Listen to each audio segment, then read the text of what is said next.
Lee Boyan de Yishué avait l'audace que lui donnait une droiture et une franchise hors du commun. Il tomba tout à coup gravement malade. Comme ces gens lui apportaient des remèdes, il les refusa en expliquant « Mon affection n'est pas de celles que peuvent guérir drogues ou potions. Yama, le juge des enfers, est en congé. On souhaite me confier momentanément ses sceaux. Ne m'enterrez pas à ma mort. Il conviendra d'attendre. » Il mourut en effet le jour même. Une imposante escorte à cheval le conduisit à la salle d'un palais où on lui présenta couronne et costume d'apparat. Gardes et greffiers se tenaient très respectueusement à sa disposition. Sur la table s'entassaient dossiers et documents.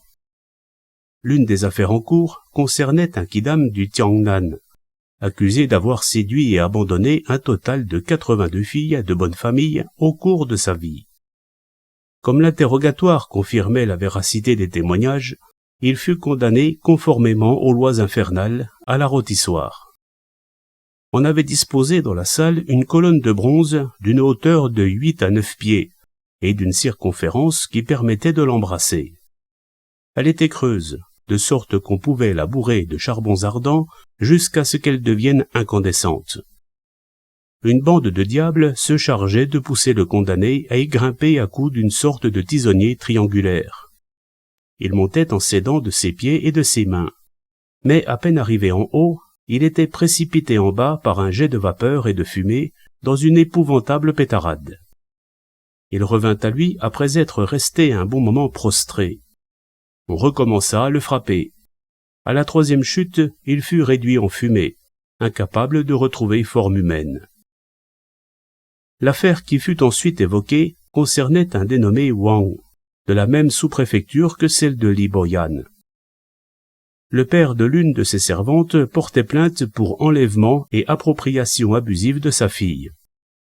Parent par alliance de Lee, le dit Wang s'était douté de l'irrégularité de la transaction, mais le prix de la fille était si bas qu'il s'était laissé tenter.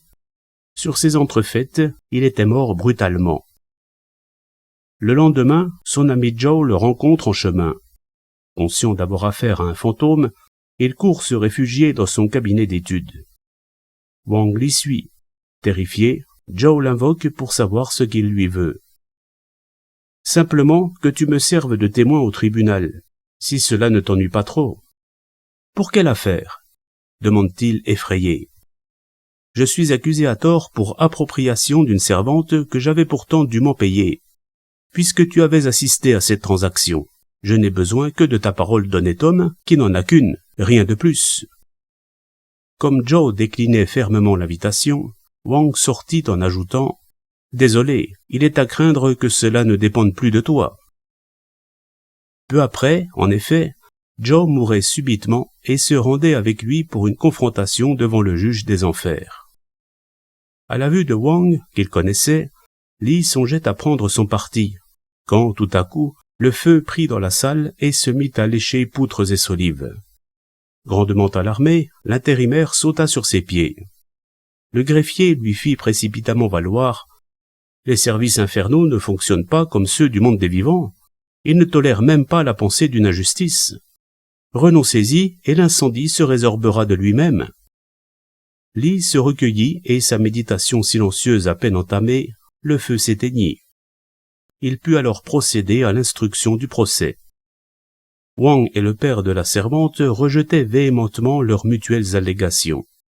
Interrogé, Joe dit la vérité.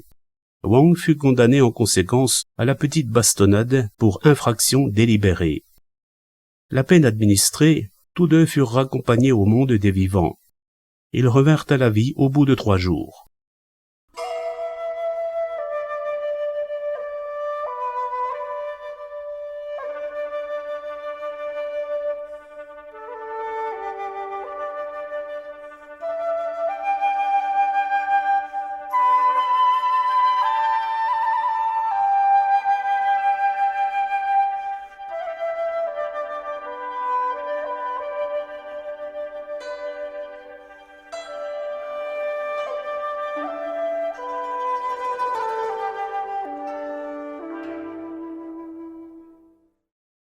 Ses affaires réglées, Lee s'en retournait avec son escorte quand il trouva sur son chemin des centaines de créatures sans tête, pieds coupés, qui rampaient en gémissant piteusement.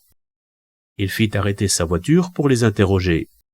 C'étaient des spectres de gens de terres étrangères, qui aspiraient à retrouver le sol natal, mais, redoutant les obstacles des barrières et des filets, suppliaient qu'on leur délivrât des sauf-conduits.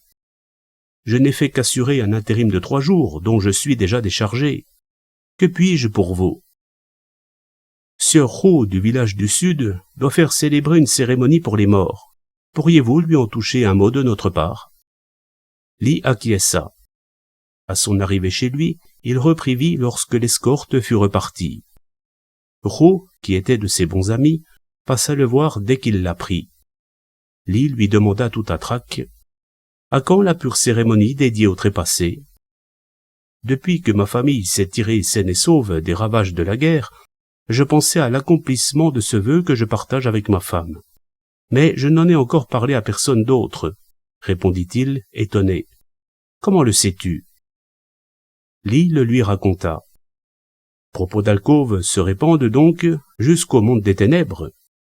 Effrayant. Roux l'assura respectueusement qu'il y veillerait et s'en fut.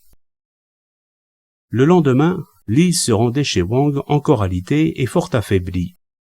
À la vue de son ami, il se leva tant bien que mal pour lui exprimer sa déférence et sa gratitude de la protection qu'il lui avait accordée. « La loi n'admet aucune indulgence. J'espère que tu vas bien maintenant, » lui dit Li. « Je ne souffre plus de rien, sauf des plaies infectées laissées par la bastonnade. » Il en fut complètement guéri au bout d'une 20aine de jours. En tombant, les croûtes qu'il portait aux fesses laissèrent comme des traces de coups de bâton.